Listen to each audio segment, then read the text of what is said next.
Olá, sejam todos bem-vindos a mais um programa Minuto do Direito. Mais uma vez estamos aqui nós duas reunidas, doutora Nazaré Nunes e eu, prontas para responder todas as suas dúvidas, não é isso, doutora? É isso aí, doutora Elaine. Você que está aí do outro lado da telinha já encaminhou a sua dúvida? Então aproveita esse momento agora e encaminhe a sua dúvida aqui, ó. Nós teremos o maior prazer em te responder.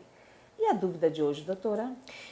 Doutora Nazaré, ainda estamos com uma dívida com o nosso amigo, seu Railson, doutora, né? Que houve a resposta, né? O questionamento dele em outrora. Ele continua com dúvidas, doutora. Então, a gente sempre coloca aqui, né? Continua com dúvidas? Volta com a questão que nós retomamos a explicação para vocês. Então, o seu Railson, doutor, é aquele senhor que sofreu um acidente de trabalho, né? Lá na empresa, e que aí ele está afastado, a empresa alega que ele não tem condições de voltar a trabalhar. Lá no INSS ele já pediu por 2 vezes, foi indeferido e ele já está há um tempo razoável sem recebimento, né? Correto. Então, ele quer saber, doutora, não especificadamente com relação à questão previdenciária, ele quer saber no que tange a essa situação do acidente de trabalho na esfera trabalhista, o que ele tem direito?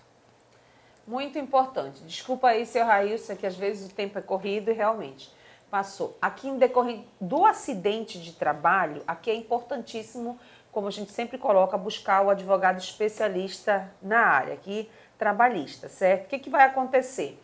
Desse acidente de trabalho, é importantíssimo, o senhor vai levar a CAT, se a empresa emitiu a CAT, o senhor vai pontuar um relatório bem descrito de forma bem detalhada, o que aconteceu. Aí o senhor tem que trazer as informações para o advogado sobre o quê? Sobre os EPIs, se o senhor recebia EPI, se o momento que a empresa entregava o EPI para o senhor, se tinha explicação, se o senhor tinha algum curso, porque ele não nos trouxe, doutora, como foi esse acidente. Então, nós não sabemos aqui com que o senhor trabalhava.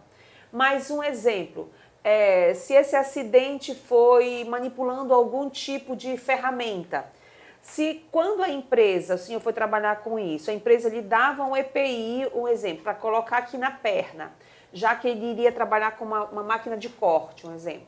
Se ela lhe dava um EPI, se esse EPI, o senhor passava por algum treinamento do uso desse EPI, todas essas informações, elas devem ser levadas, tá? Outra informação importante, doutora, eu sofri um acidente de trabalho manipulando um produto químico. Tá? Aí você vai levar o EPI que você usava para manipular esses produtos.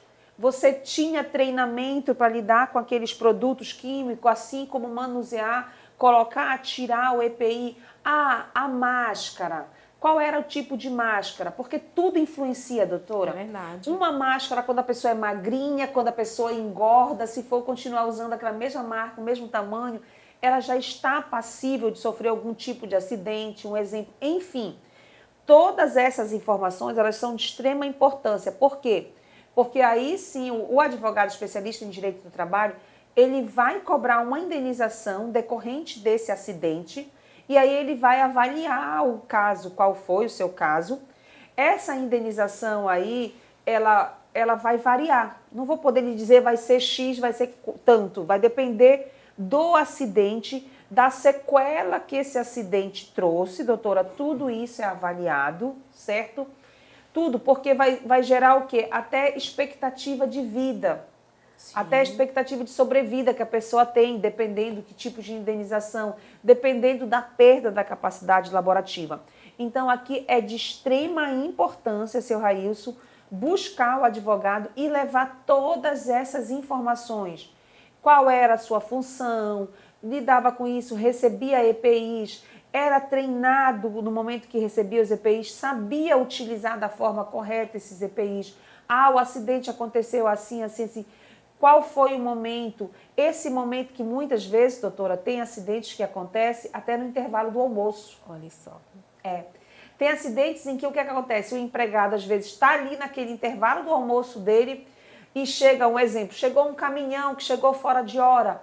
E aí já aconteceu casos desses que o quê? Que o porteiro estava no seu momento do almoço, estava lá, ele foi chamado a correr para abrir porque ia entrar um caminhão e ele foi, chamou um outro rapaz que também estava no momento de almoço para ir o quê? Para ir fazer aquele sinal para o caminhão manobrar. E nesse instante, ele sem os equipamentos corretos, sofreu um acidente. Olha isso. Então, tudo tem que ser analisado, a responsabilidade do empregador, a responsabilidade do empregado, tudo deve ser analisado.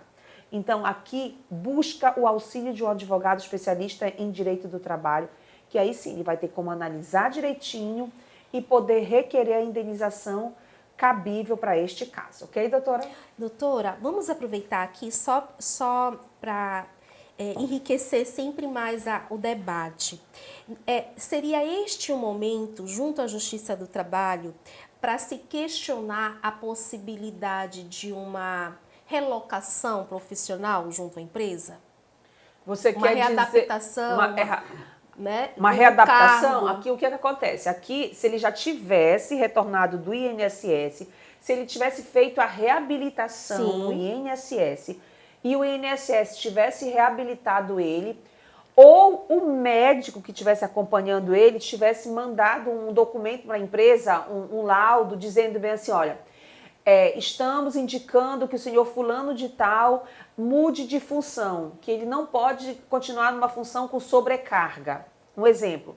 Ou se ele tem, por exemplo, diabetes alta, ele não pode continuar dirigindo o caminhão. Porque quem tem diabetes muito alta, que ela foge do controle, é muito arriscado. Verdade. Tá? Então, de repente, ele tira dessa função. Então, se tem esse pedido e a empresa negligencia, também pode ocorrer, sim. Isso é um agravante.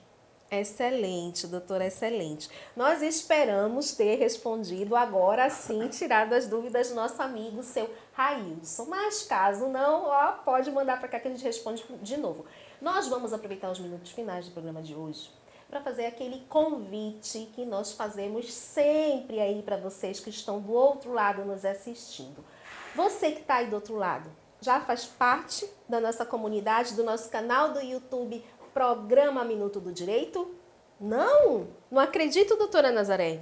Então aproveita e vai lá no canal Programa Minuto do Direito no YouTube, ativa aquele sininho lá e manda dúvidas, perguntas e envia esse conteúdo para quem fizer sentido. Vamos para a próxima dúvida, doutora? Vamos, doutora. A próxima dúvida é do nosso amigo, seu Edivaldo, doutora. Seu Edivaldo tem 58 anos de idade e 15 anos de tempo de contribuição. Ele não dá maiores detalhes. Quer saber se já pode se aposentar? Seu Edivaldo, 58 anos de idade, 15 anos de contribuição, tá? Só por essas informações, sem saber que tipo de função o senhor exerceu nesses 15 anos, não tem condições de se aposentar não, tá? O que pode acontecer aqui, seu Edivaldo, é a aposentadoria aos 65. Ah, doutora, mas eu continuo contribuindo? Aqui a dica do programa Minuto do Direito é: continue contribuindo sim, não perca a sua qualidade de segurado. Porque o senhor tem 58 para 65, faltam 7 anos. Aqui é muito importante, doutora, que aqui, se ele tem algum problema de saúde, Sim. de seu Edivaldo, tem algum problema de saúde e ele não perdeu a qualidade de segurado, pode buscar o quê? Um auxílio por incapacidade temporária. Ou se o senhor perdeu a qualidade de segurado, a nossa recomendação é que o quê? Busque o auxílio de um advogado especialista em direito previdenciário, faça um planejamento previdenciário para recuperar essa sua qualidade e após, no próprio planejamento previdenciário, o advogado vai dizer para o senhor, olha, contribua tantas vezes durante tal período, durante um ano, tantas contribuições, X contribuições, não precisa pagar todo mês. Por quê? Mas aqui, doutora, é não perder a qualidade de segurado. É importantíssimo. É importantíssimo. Porque, como sempre nós falamos aqui, não pense só em você. Eu não posso pensar só em mim. Eu tenho que pensar nos meus dependentes. Eu tenho que pensar em quem está atrás de mim. A doutora tem que pensar em quem está atrás dela. E você que está aí do outro lado da telinha tem que pensar em quem está atrás de você, na sua esposa, no seu esposo, nos seus filhos, menores ou maiores incapazes, entendeu? Então nós precisamos pensar naqueles que vão ficar. E se o senhor pensar naqueles que vão ficar, o senhor vai ver que com 15 anos de contribuição, se perdeu a qualidade de segurado, se o senhor precisar de um auxílio incapacidade, de um auxílio doença, não vai ter direito. É verdade. Se vier a óbito, não vai deixar pensão. Infelizmente. Infelizmente. E se chegar aos 65, doutora, vou me aposentar? Vai, com 15 anos vai. Mas em compensação, se for antes, né, doutora? Verdade. Em 7 anos acontece muita coisa. Muita coisa. É verdade, doutora. Acrescenta, doutora. Perfeitíssimo a sua colocação no que tange a não perder a qualidade de segurado. Porque ele fala que tem 15 anos de contribuição, mas não fala se está trabalhando numa empresa, se está recolhendo carnê, ou se esteve, isso se parou, entendeu? Então, essa situação da qualidade de segurado, que a doutora Nazaré está colocando, é importantíssimo. O que é o INSS? É um seguro, tá? Então, cabe às pessoas, é igual o plano de saúde. Você não vai esperar adoecer para ir ao médico. Você tem que cuidar antes, fazer a prevenção, né? E o previdenciário é isso, é prevenir, é ir se preparando para o futuro. Então, veja o tamanho da importância do quê? De vocês estarem preocupados em se organizar para o amanhã, para o futuro. Não só por si, mas pelos seus também, tá? Então, aqui nós estamos falando de uma gama imensa de benefícios. Não é só aposentadoria, não é só pensão, aqui nós estamos falando benefícios de incapacidade, BPC, LOAS, caso tenha perdido a qualidade de segurado, né? Seja tem algum problema, alguma incapacidade, tenha perdido a qualidade de segurado. É uma gama imensa, é as mãezinhas que a gente tem falado ultimamente com muito carinho para as mãezinhas, para poderem estar pagando, terem atenção, se não estão contribuindo, se não tem uma profissão, não estão carteira assinada, se inscrever ou como contribuinte individual ou como facultativa. Vai pagar só uma para poder receber mais de 6 mil. Veja só o tamanho da importância de você que está aí do outro lado estar inteirado deste assunto. Porque não diz respeito só a você, diz respeito a todos os seus, tá certo? Ok, meu amigo, ok, minha amiga. Esse foi mais um Programa Minuto do Direito. Tchau, tchau. Tchau.